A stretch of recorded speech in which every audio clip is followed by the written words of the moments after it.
Hello, and welcome to StoryFellas, the podcast where we make stories and we break stories. I'm your host, Tommy Antonucci. And I'm your host, Zach Lovelace. And here you have found a podcast where we take about an hour to improvise a movie idea. We make an outline using scraps of ideas or prompts that we roll for, and then we create a title and a line from the movie at the end. Zach, how are you doing this morning? I am very good. It is late December. Well, no, actually, it's December like 2nd or 3rd. I don't know It's why. early December back in the past. It's late in the year. It's mid-January when you all are listening to this, but Yes. it is late. So if we're sounding tired, it's because we're doing the final push through the last month of the year. Yeah, and it's been a good year, dude. It's been a good year. We're looking already into the new year. We got lots of big changes coming up.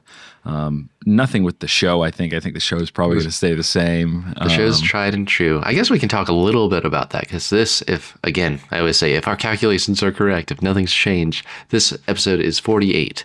And we have a surprise that is coming up, or probably an episode around 50, which we'll probably talk about next episode. So stay tuned for that. And then once we pass the 50 mark, which is a huge milestone, 50 episodes, that's about a year's worth. Which is super cool. We've been doing it. I think we've talked about, we'll probably always do the same story game, but we might try our hand at, and me and Zach will talk more about this, of like doing like continuations of series. Yeah. Serialized versions of stories, pilot, TV, or like a sequel to a movie, that kind of thing. Yeah, we did 2 episodes of Escape Velocity, one working on the world building and one on the pilot. I could be interested in taking like, hey guys, for the next 8 episodes, we're going to do this series and we're going to like flesh it out. Or we'd say, hey, for the next 4 episodes, we're going to make sequels to Howling Hill or something like that. I think that'd be cool to, like, after Escape Velocity, it was really cool to see what we could do with a 2-parter. So it makes me interested in sitting around for audience something. feedback. If you guys want to hear something, by all means, shoot us a message. And if you don't want to hear something, send us a message. Be like, please don't tell this story again. It was way too scary. I had to turn off my podcast. I had to go talk to my mommy. Yep. It is funny because we were just at some Thanksgiving holidays and stuff, and it comes up in small talk. It's like, oh, what are you guys up to? It's like, oh, I do a podcast. And you can tell from people's reaction, like most of the time people think it's cool. They're like, oh, that's cool. But like, that's like where it stops. Like they're not podcast people, or they're not really interested. And then there's some people who like lock in and they're like, 1, really excited that you do a podcast, and 2, very excited about the content of it, they say they like, because when it comes to the podcast world, it's such a very narrow niche of people that 1, listen to podcasts. That might be like less than half of people listen to podcasts. And then on top of that, each genre of podcast. So I've never hurt if someone doesn't listen to it, just because I'm like, I don't want someone feeling obligated. I want someone who likes it to listen to it. If you're not my audience, I'm not broken up about it. We're not your boys. Yeah. We're not your boys. We're not your boys, man. We're not your fellas. We're not your fellas. There's like, go over to Car Fellas, the podcast next door. Talk about cars. Get out of here, dude. But I lost the subplot. But in the future, we might extend some little mini series of diving deeper into. And we have other kind of ideas. Gimmicks up our sleeves, if you will, to help the stories pop, and just things we want to explore. We've talked a lot about being able to go back and actually having a year's catalog and say, hey, we're going to jump back to dig deep, and we're going to write a scene from that. Now it's required if you really want to understand what's happening. We're bringing this writing and we're reading it to you. It's very dependent on you understanding the plot and like what we developed in that episode. So stuff like that, I think, and we'll let you know. We'll give you a heads up as we do it. But maybe not. Maybe if you just jump in blind into these episodes, that's on you, man. Yeah, we'll try to connect and give reference to anything we might be referencing. I can almost guarantee you this podcast will not become as complicated as the Marvel Cinematic Universe has become. So not at all. Don't you worry. Don't you worry. We will always explain what's going on. But hey, man, I think we are diving into a scrap today. So you say. So I say, yes. I do have some scraps here. And they're nothing like, crazy. But I do have, let's see. Yeah, first, those who might be jumping into this episode first, go back to the old ones. But a story scrap is something that lives in our backlog. It might just be a sentence or an idea, something that's not fully fleshed out, and we're gonna use that and put some meat on the bones. The fun thing about the story scraps is that I usually have a hard time finding them because they're just like a note in my phone, which is a good place to plug something like Evernote. Although Evernote's become really spammy. I think we've talked about that. Yeah, I use Upnote. Upnote's pretty nice. It's like a newer, smaller Evernote, but has a lot of the same features. But yeah, digital note apps. You need them. You need them to throw your random ideas and be able to find them later. Yep. As a writer, I feel like you 100% need them. Yeah, make a story scrap folder for this reason, for when you're looking for inspiration, and then you can just like be like, this is like half an idea. Just throw it in there for a rainy day.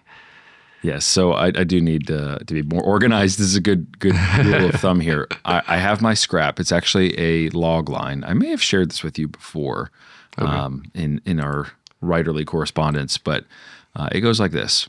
A man struggles to stay awake lest he fall asleep and release a deadly creature from his subconscious into the world. I like that.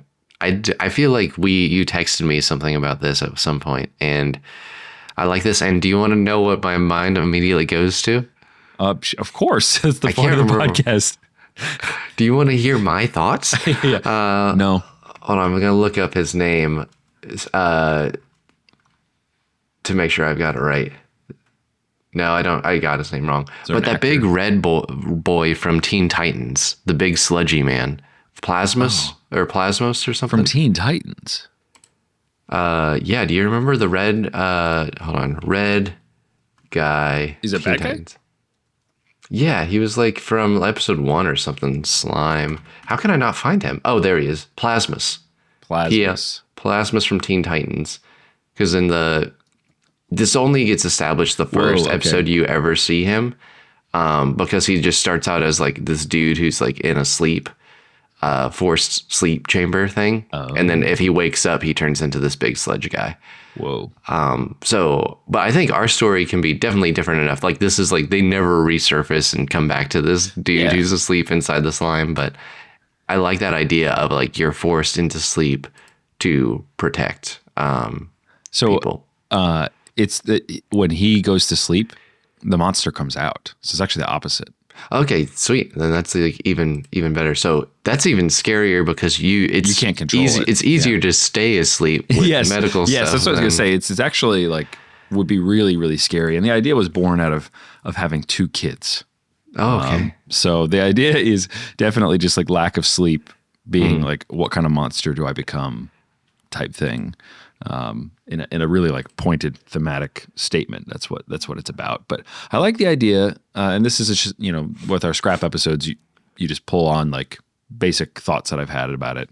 That it's a man shows up, the man with the monster, I guess, the condition shows up to an old girlfriend's house, who is a sleep scientist, and so.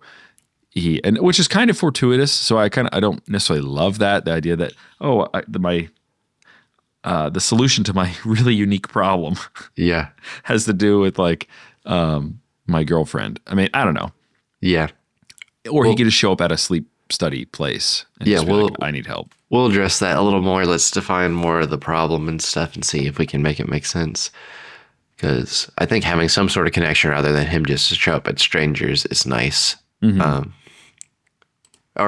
I think an easy way to do that is whatever the cause, if you lean more sci-fi or like, I guess, supernatural or something, she was a scientist and he was a test subject, like in a past experiment from the past. And then they met and clicked. And then, because it makes sense that unless something randomly happened to him, that's some sort of experiment happened. And then he went on and did more of this. And then he came back to find her. I like that. I think if anything, she doesn't even need to be an old flame. She doesn't need to be a girlfriend. It can just be, hey, you were the scientist who basically did this to me. And so maybe that relationship could be the point, like he wants revenge on them, or he just goes back and he's like, please turn this off. Like, I don't know what you turned on, but turn it off. Do you have any visualization of what the monster is? Is it like something that comes out of his body? Does he turn into the thing? So the ideas that I had, because I wanted to shoot it as a short, was that he Yeah. shows up to this woman's house and he's like so dog tired and he's like trying to explain to her before he falls asleep like Yeah. what the issue is, and he ends up falling asleep and she doesn't know because he wasn't able to explain it entirely. And so Yeah. then the monster comes just from the outside of the house, like just materializes and then comes in and it takes the shape of whatever he was thinking about. I don't know if it has like a form, it's a little, it's comes from the dreamscape. Oh, okay. So I like that. I had a funnier version where it's like he will watch cartoons all day knowing he's going to fall asleep, that the monster ends up just being a cartoon character, Yeah. which is kind of fun. Yeah. But, obviously he's like rotting his brain, like trying to just, Think of like wholesome things. yeah, it's a little like It Follows, Yeah. But I think it would just evaporate as soon as he wakes up. Okay. So, because like the way I see it is that he is the portal that it comes out of. So maybe it does come out of him. I feel like that's really easy to stop at that point, though. You just put him in a room, and if it can't get through the walls or whatever, which I guess got to define the creature a little bit more. Yeah. I feel like it could be interesting. Right now, it sounds like the creature's bestial or something, like violent intent. It could be interesting if the creature was intelligent too. I feel like if the creature's intelligent, you have more of a dynamic of they could want something, and the scientist, like they're bartering with the scientist. They're something like, it's not as scary at that point. I just imagine a scene where it's like, do you think I want to be tied to this dude, this lump over here? Like he was like passed out on the couch. He's like, I need to figure out how to get out of him permanently. But then that's like more cooperative, where if you have more of a werewolf story, monster story. Yeah, it's definitely more of like the Hulk, where Hulk is a personality. Like that's what Hulk is. Hulk is a portion of Bruce Banner's brain that protects Bruce Banner, that got augmented by the radiation and the gamma bomb, that kind of thing. Really into Hulk lately for whatever reason. Hulk's cool. Hulk is cool, but Hulk is also like notoriously hard to bring to film because it is the werewolf problem that and that's the same problem that this film has, is that for the character to, for what you want to see as the audience, your character has to lose. Yep. It's like a kind of a dilemma with writing because, everyone wants to see the monster, but story-wise, it's somewhat unsatisfying because you need to make your protagonist like fail in some way. Unless, I think in some of the older Hulk films, they kind of spin that by saying like, oh, he kind of controls the monster a little bit. And you basically fight a bigger monster with your semi-controlled monster.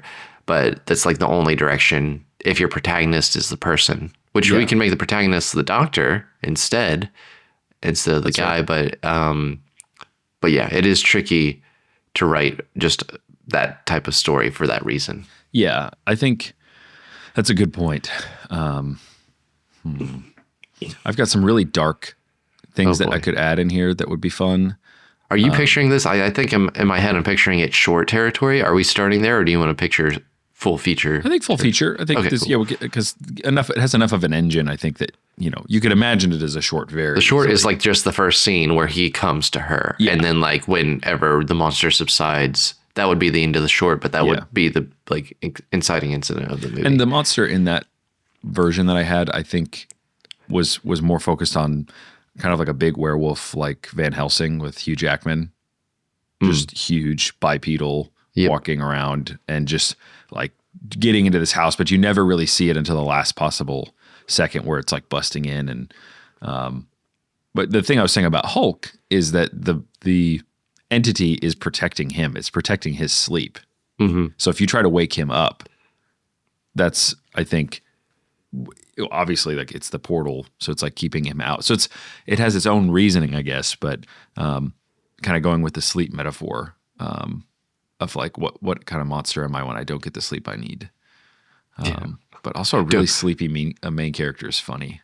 Yeah, don't talk to me before I've had my coffee. Yes, that's exactly right. So I think picking just a standard monster type, more bestial, scary. I think that's easy. That's fun. To go more creative with it, I think. And it can be more creative. Like I said, it can take different shapes. It can take different forms, whatever. Mm-hmm. Maybe it is jumping from person to person. Maybe it wants to get into another person. And so he wants to pass it off. That's kind of like It Follows, where if you have sex with a person, you now have the monster. Yeah. And it takes the shape of like different people who have had it.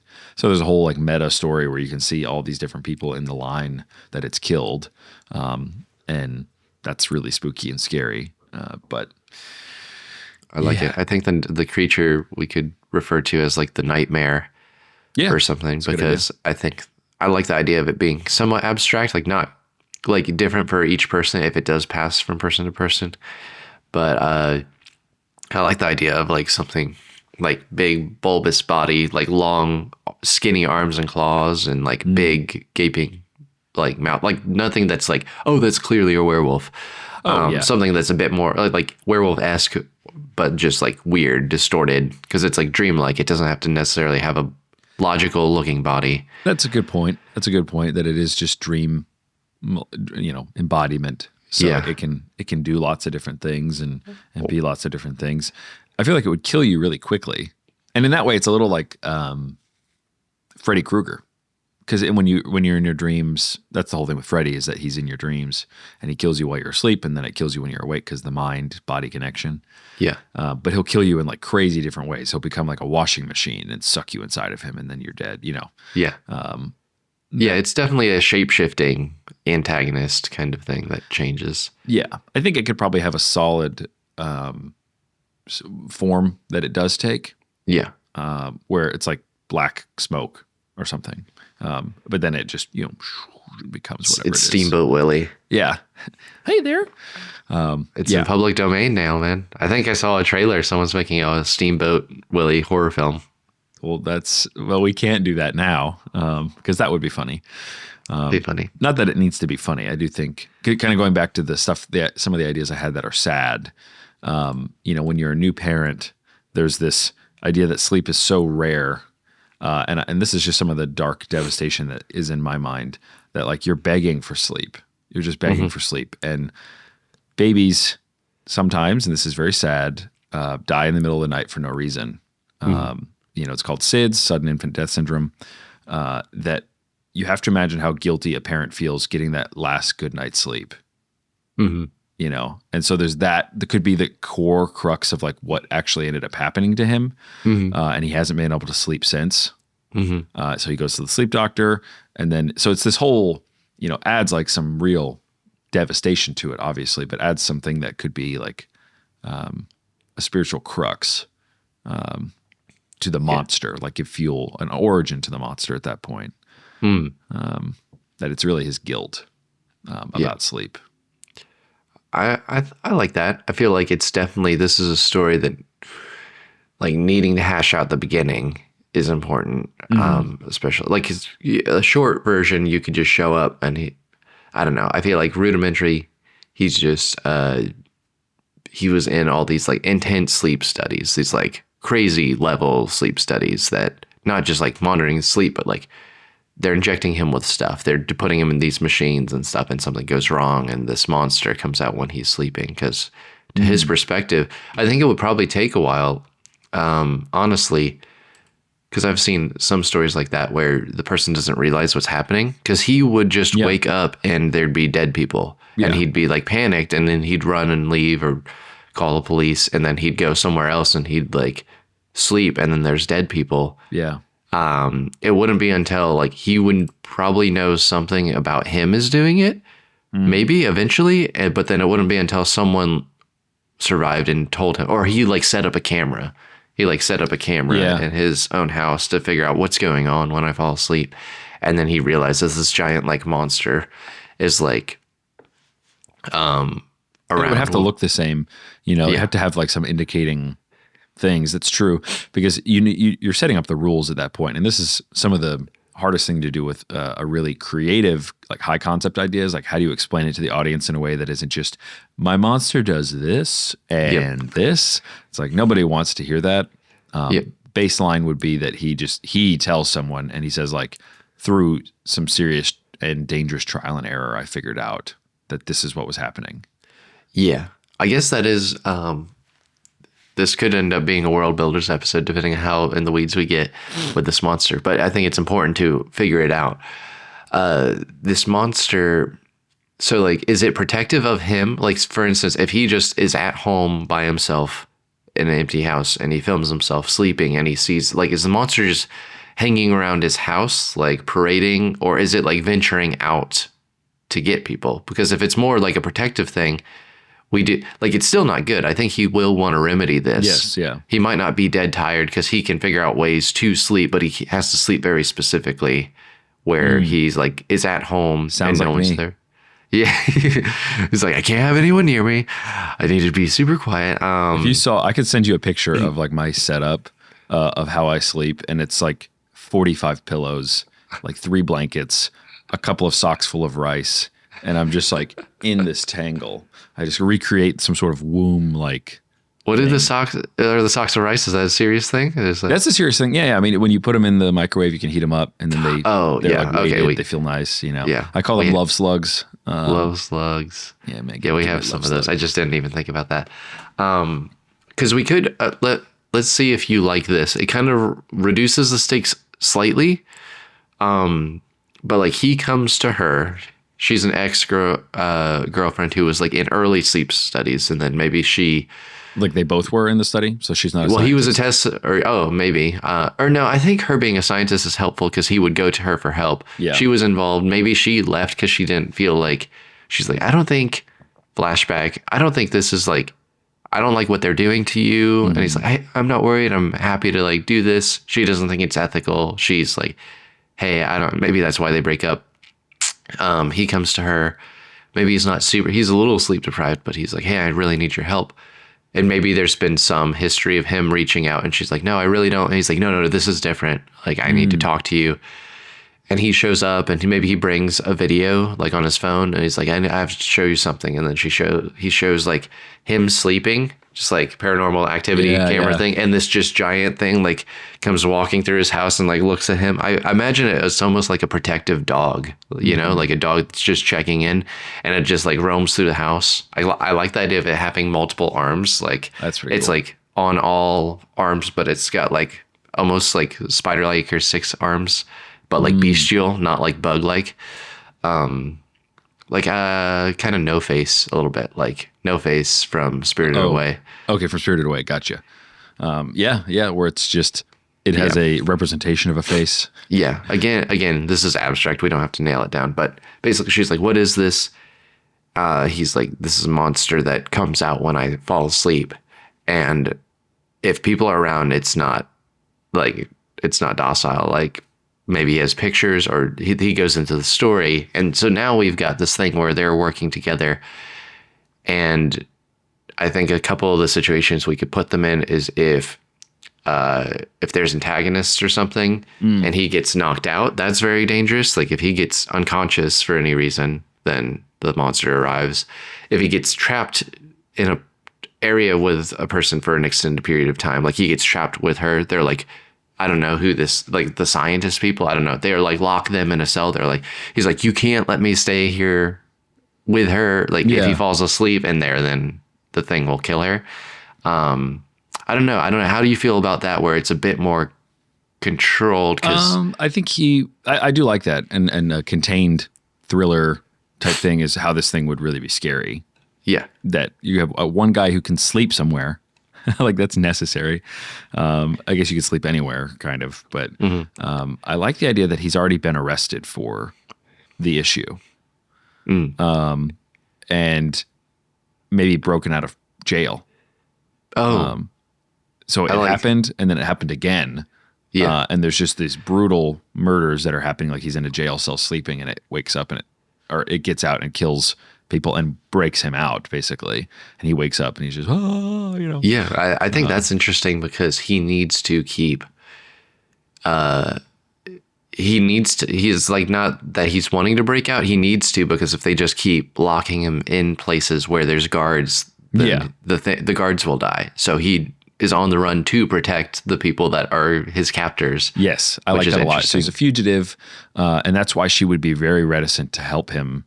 And she can still be a sleep scientist. I think she's just a low-level sleep scientist who was a part of the sleep center that, you know, injected him with whatever drugs. And basically in like a, you know, this is the lore behind world building style, that they broke down chemically, they broke down the spiritual barrier that's inside of everybody. So like whatever it is could just come through. And so I think maybe one of the twists at the end is you realize that, or a twist that you could have, is that he actually is aware. You know, so that he knows what's happening and that he actually is the monster. I think that could be really scary. And so that he basically through the experiments, like the guy that actually was there is dead. And the monster is actually the one running around. That would be a lot of setting it up. Yeah. He would have to be like just straight up a bad guy at that point. Like acting like a bad guy. They keep him in this cell. Because you got to think about like supervillains. How do they keep them? Like Magneto, you know, they keep him in a plastic cell. Where would they keep this guy? Like just in a hot air balloon? You know? I think there's probably some tests, and I think that could be interesting if he was held captive and people are like, we've determined that the radius of the guy, like they determined the radius of the guy. Like if a living creature's within this amount of feet, like literally, like they put like a mouse, like walking, and then it comes and kills the mouse, and then the thing's like up here, like in the scientist's face, but like because they're like 1 foot past the radius, it doesn't go further than that, I think. But that's like assuming that this thing's captured and they're doing tons and tons of studies on it. Which could be interesting. Also, maybe that's where maybe this guy's held against his will by this organization because they're like, this thing's incredible. And then I think something that goes would wrong. happen at some point. Like that basically is the plot of the film, is that he, you know, has an incident with it. It comes out, it's killed people. They killed people in captivity. He then makes his way to the sleep place and is like, you guys did something to me. I need you. And he's like so unbelievably tired at this point. He's like, I need you. I've been awake for like 2.5 days. Yeah. Like, and I've done everything I possibly could to get here.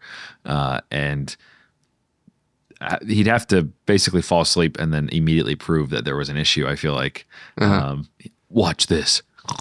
He just falls asleep. But I like that basically they put him so asleep.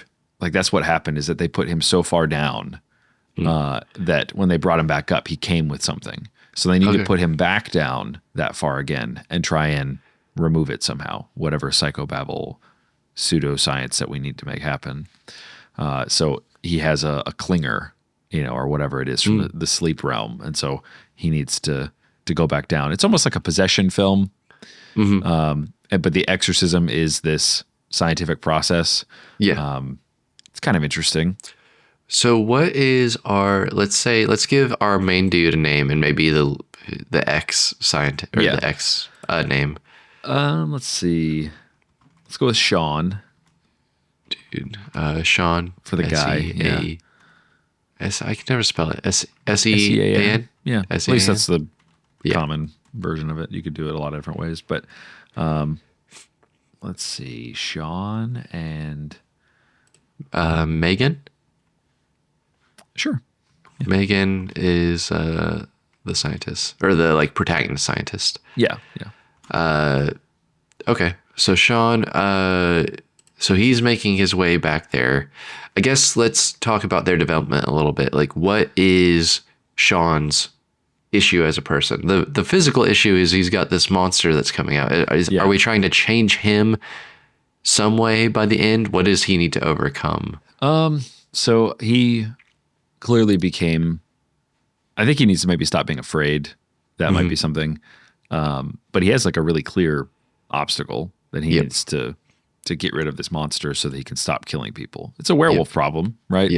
Now the werewolf problem is usually the person is usually cowardly and doesn't want to sacrifice themselves. Like, he lacks the constitution for suicide. Because you'd think that would be an obvious solution if this kept happening, that he would be like, hey, I got to just do this. That's American Werewolf in London deals with that, where he keeps seeing the victims of that he has killed as a werewolf, which is kind of an interesting device. Yeah. And we could play with something like that, where he's like, when I'm awake, I dream when I'm awake now. When I sleep, I don't see anything. Oh, and so he like interesting. hallucinates people and stuff, or thinks he does. That's kind of cool. I like the idea that they were both college students and they were dating, and she's the one who said, you should do this sleep study. Like, you're my boyfriend. Like, we need subjects, come do the sleep study with us. And so he has like a personal connection to her. And it didn't like manifest till years later, maybe. He's like, the only thing I can think of is that it has to do with this sleep study. Yeah, I think it's interesting if maybe it's slowly developing. Like, he did it a long time ago, and it started as a small little creature. It started as like a little cat that swatted at some things, and then it's only gotten bigger over the years, and to the point that it's maybe, unless there's like some big incident that triggers it and it just starts happening. But yeah, that's where, him having kids and like losing sleep, or we can give it some other non-kid related thing. That's fine. Yeah. But that idea, of that he'd be in a season of his life that he just had to get little sleep. Like, maybe he took a job as like as a night guard, as a security guard somewhere. Yeah. And then he just got all out of whack. Like, he just completely was nocturnal at one point. And then, I don't know, he can explain all of that. I think that's kind of interesting. I imagine him explaining it in a very intense way to her when he finally gets her. Yeah. So we kind of show up. I almost feel like we start with Megan's perspective. Like, she goes to work, she does some sleep studies, she gets a text. She said, hey, we've talked about this. He's like, no, this is something different. I really need to talk to you. And then they meet up or something. Maybe they meet up at coffee. Maybe she's not wanting him to come over to the house. As long as she doesn't know that he's wanted for murder. Yeah, I guess it depends on how public that is. I feel like if he was anywhere near her, people would be talking about it. Not because of her. Or maybe somebody comes to her and is like, hey, did you hear your ex is like some sort of axe murderer? Oh yeah, maybe there's something like that. And then he's like, hey, you know me, I wouldn't have done this. There's something crazy happening and I need to talk to someone I can trust. And maybe she gives him the benefit of the doubt. I know that'd be like, you'd be hesitant, but if she dated, like, she probably could make a call of like, okay, yeah, we didn't click, but I don't think he would have killed these people. So maybe I'll give him time to listen to him. It just happens so quickly. Like, I like the idea. It's actually really scary to come home and find someone sleeping in your bed. Yeah. Yeah. So I like that idea that she comes home from work one day and finds him sleeping in her bed. And then he's a little like Reese from Terminator, where I feel like he's so intense and everything that he literally is holding her hostage. He's like, this is my only way. Like, so I don't know if there's really much of a decision, where he's just like, hey, I don't mean you any harm. I can prove it. Yeah. And maybe even she encounters the thing, while he's asleep. Yeah. So would it not kill her immediately? Maybe not. I mean, if they were an item, there'd be some sort of reticence on the part of the creature, because it's part of him. Maybe, I don't know.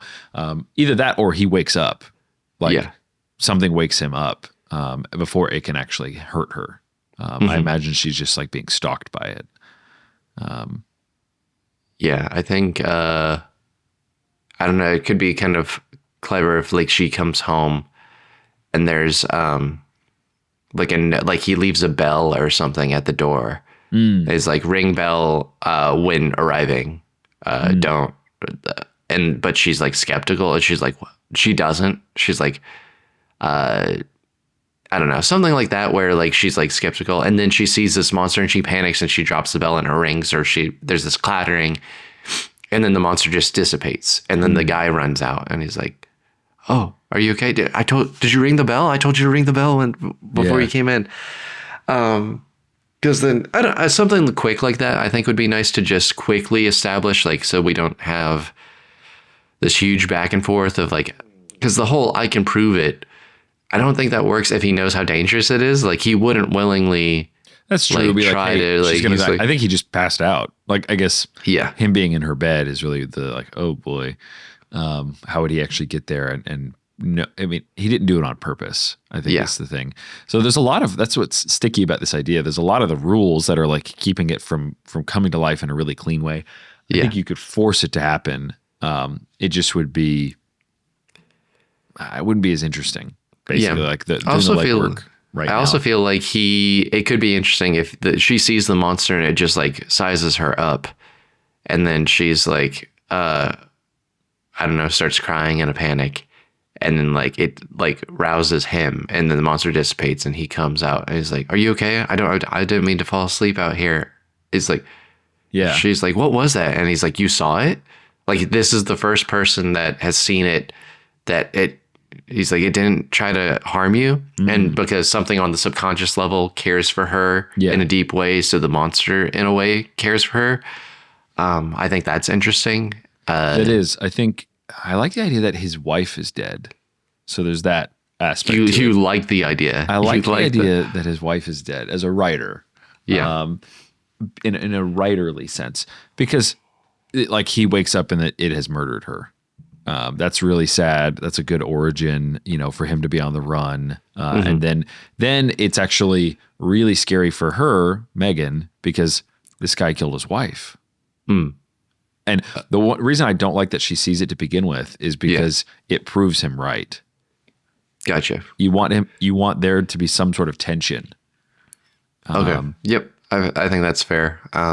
So she just hears news stuff through the grapevine or on Facebook, or did you hear about your ex-boyfriend? He murdered his wife or whatever.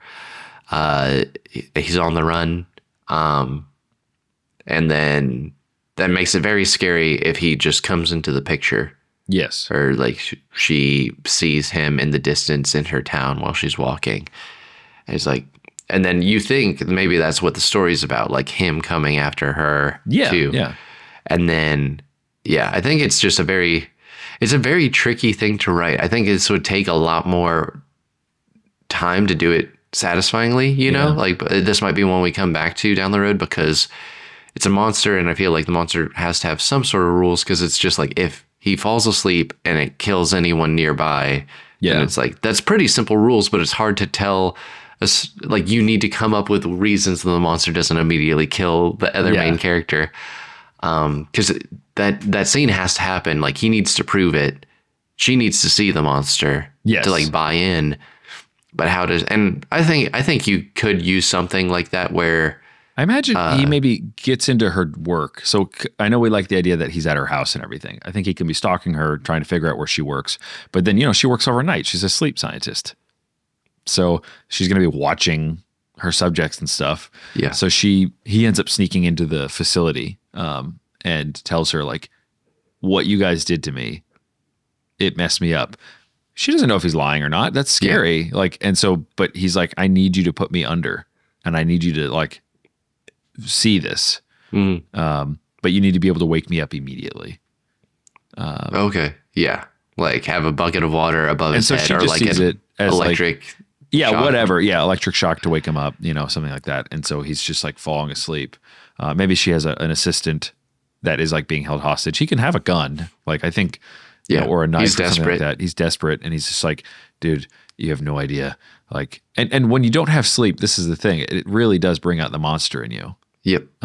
And you just are, you're so short, you're to the point, you're trying to get that place where you're comfortable, but then they hook him up to some room where they have like the monitor on his head and stuff. Yeah. And that's when they do see, like, it wakes up and comes out. And so she wakes him up and then has to keep him. She's like, we need to tell the authorities. He's like, listen, Megan, they're not going to listen. They're not going to believe you. Yeah. And we need to get this thing out of me. And then I'll be away from you forever. And she's interested as a scientist at this point. She knows he's innocent. Yeah. She sees this supernatural being, but also the company itself is a little bit on the hook. So I do think that there's like an upper level character in the sleep study thing that they know that there are these creatures that if they put people down far enough, that was the whole conclusion of that study. Yeah. And so they have accidentally created these people. Like how many of these versions of this situation have they created? And I really like that. I think that's like your juice right there. Yeah, I like that. I think that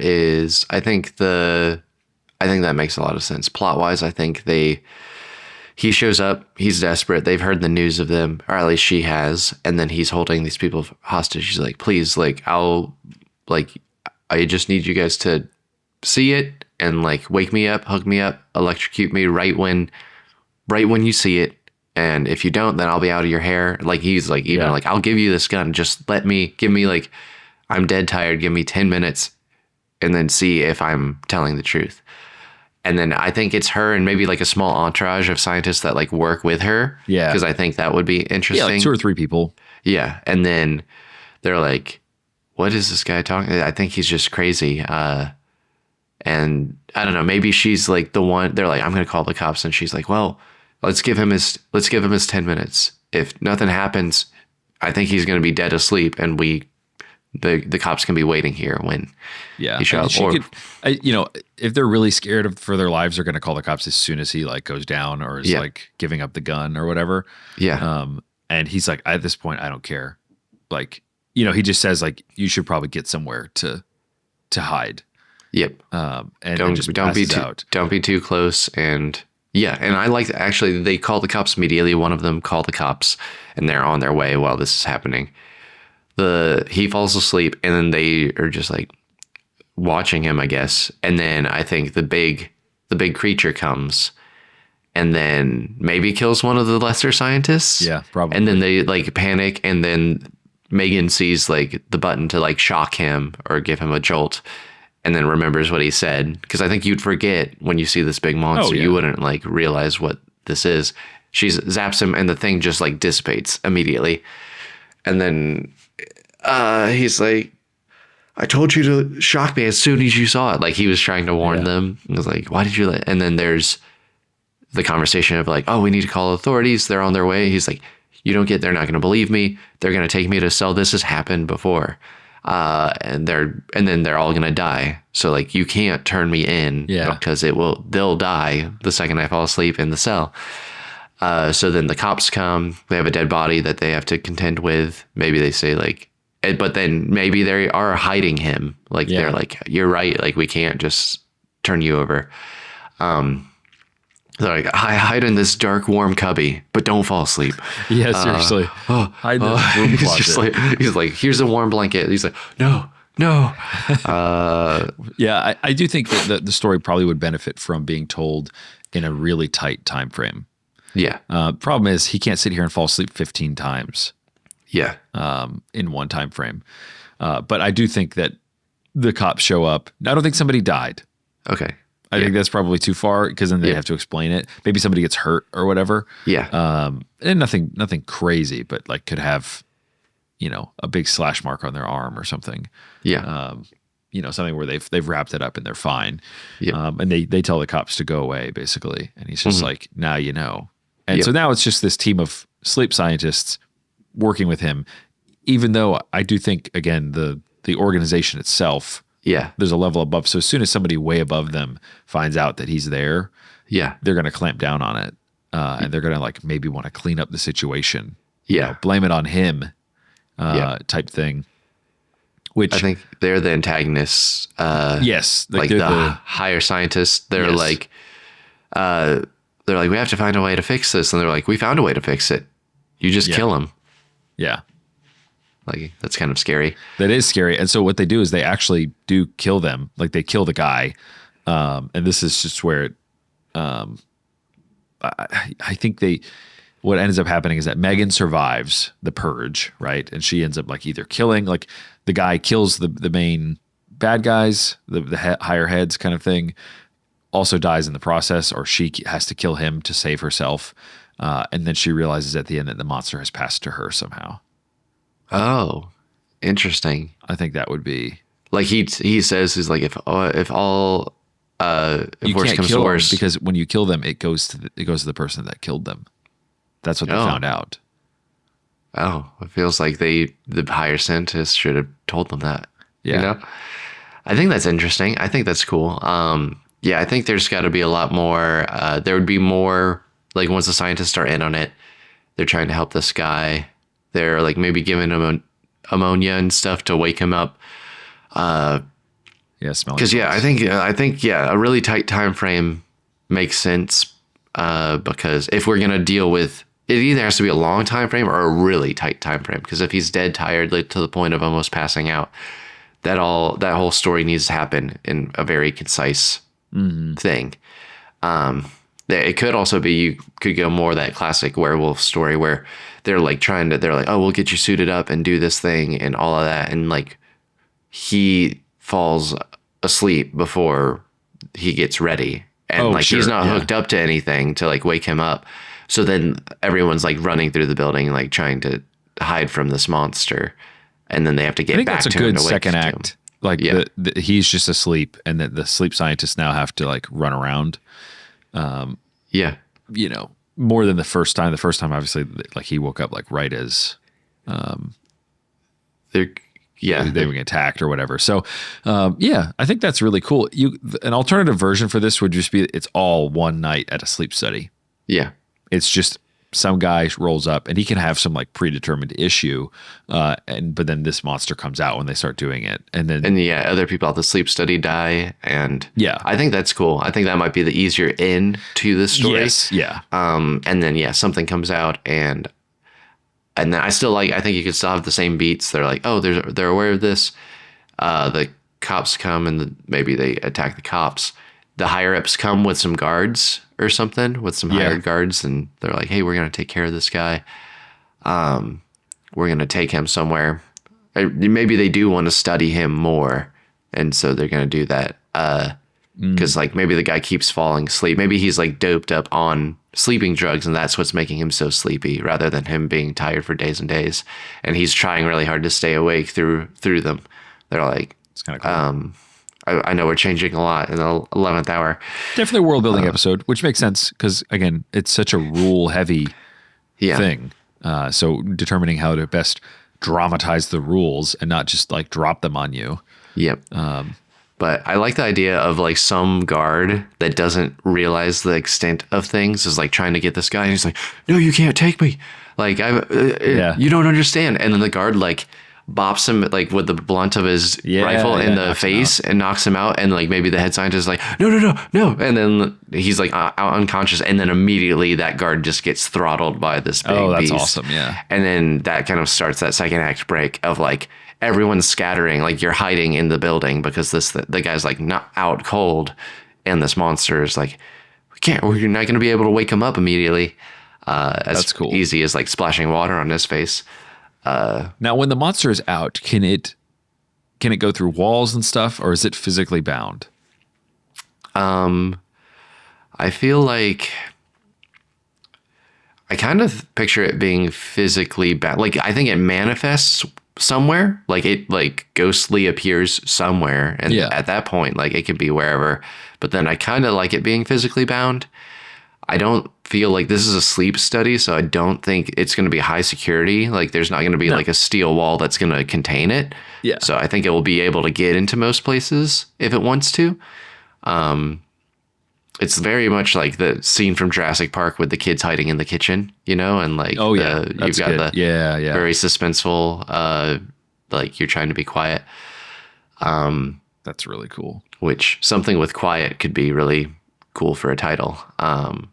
Yeah, that's true. Like, well, you'd want to wake them up, so you'd want it to be loud. Be loud. Loud place. Loud. A loud place. But no, I like this story, and I know where I'm gonna have to wrap up soon. But I like it. I think it's interesting. I feel like we could definitely revisit this one down the line because I do think this was a world building one. But I like the idea of you've got this kind of suspense. We could revisit if we want him to already be aware of it, because it does add a lot of cool backstory if he shows up. Agreed. Like, yeah, this is totally, and you have opportunity to make it.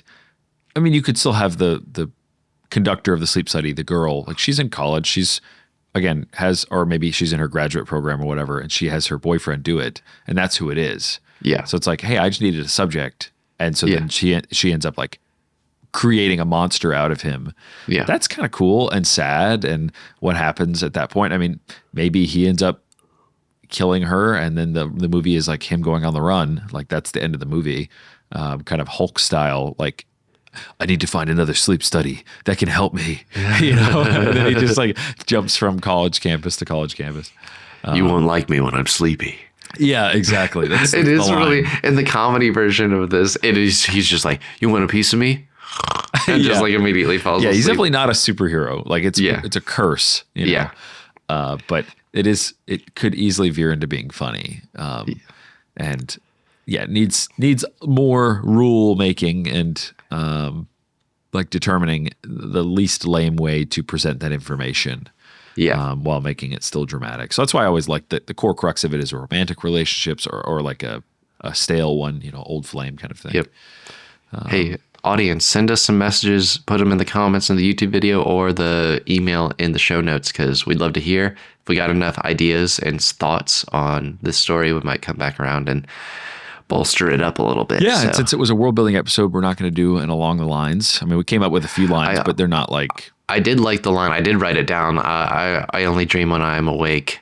When I sleep, I don't see anything. I think that's really cool. That's true. That's true. Okay, maybe we do have a line. Maybe we do have a line. There it is. I like it. It was good enough for me to write it down. I like that. So that's good, and it gives you a real sense of the world and like the issue that he's dealing with. And again, you could play with that where he's like on the run in the first act, and you see him, and he's like hallucinating things, like things that are like definitely not there. Mm-hmm. And for a title, though, because we do that at the end of every episode as well. Yep. Title of the films. I already had a title, okay, which I really like. It's Heavy Sleeper.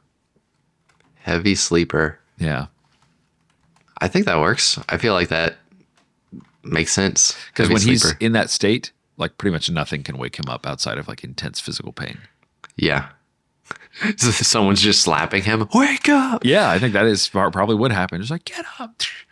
That's a really cool scene, actually. Like if the monster's far off doing something and like someone gets to him, and they're like shaking him, because I think the monster would be very aware of things near and then it starts the host, and then it's like galloping, like knocking over machines. Like it's like, wake up! And like in the last second, it wakes, and the guy's like, whoa! And like the monster dives and like evaporates before it hits that'd them. be really cool. Yeah, I like that a lot.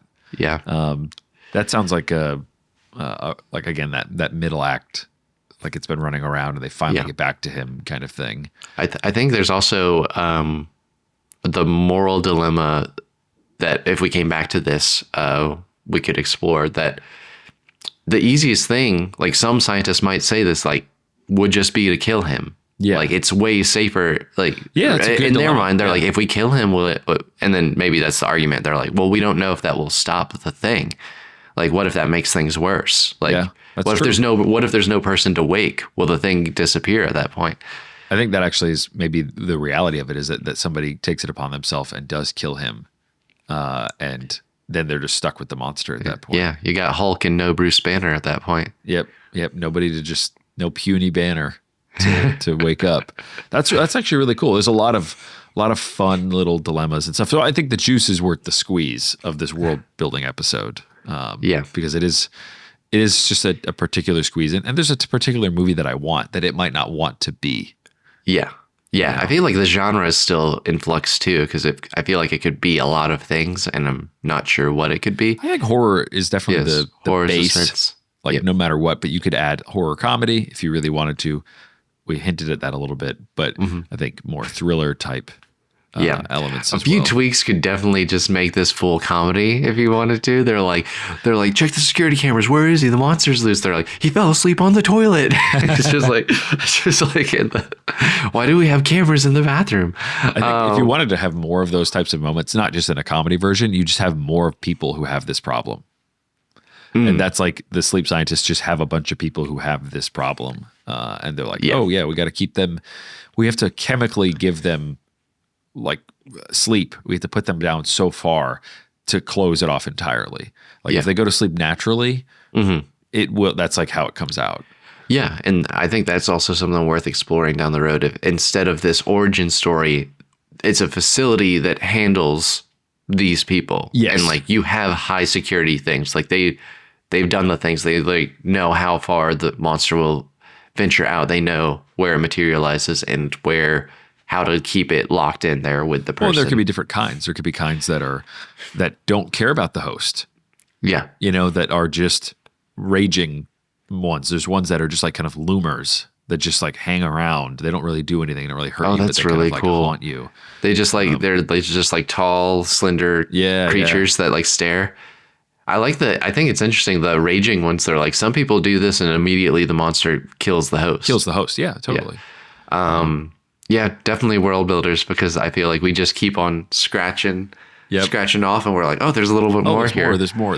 Yeah, there's a lot of decisions to be made, basically, which is what a world building episode is you have to decide all the features and aspects of the world that matter, that could pertain to the dramatization of it, because it could just be a comic book world at that point where it's just go anywhere, do anything, be with anybody. But it's like, no, it's specific. So, well, I like it, man. Thank you for sharing your scrap with me. Yeah. And folks, like I said, comment, reach out to us. We love hearing from you guys. We want to hear your ideas and other scenes and thoughts that could have to do with some of these things. And I think that's all. I think that's all we got for today, man. I think so. Now go to sleep. Yeah. Everyone go take a big, heavy nap. Ooh, yeah. Guys, thanks for listening. We will catch you in the next one. Take it easy. Thank you all for listening to StoryFellas, a part of the Pemmican Studios podcast network. Check out our show notes for bonus material, links, and more. To find out more about our current projects, send us messages, and suggest ideas for the show, go to StoryFellasPodcast.com. If you liked what you heard, share the show with a friend. Word of mouth is the best way to grow this community. Until next time, go make and break those stories.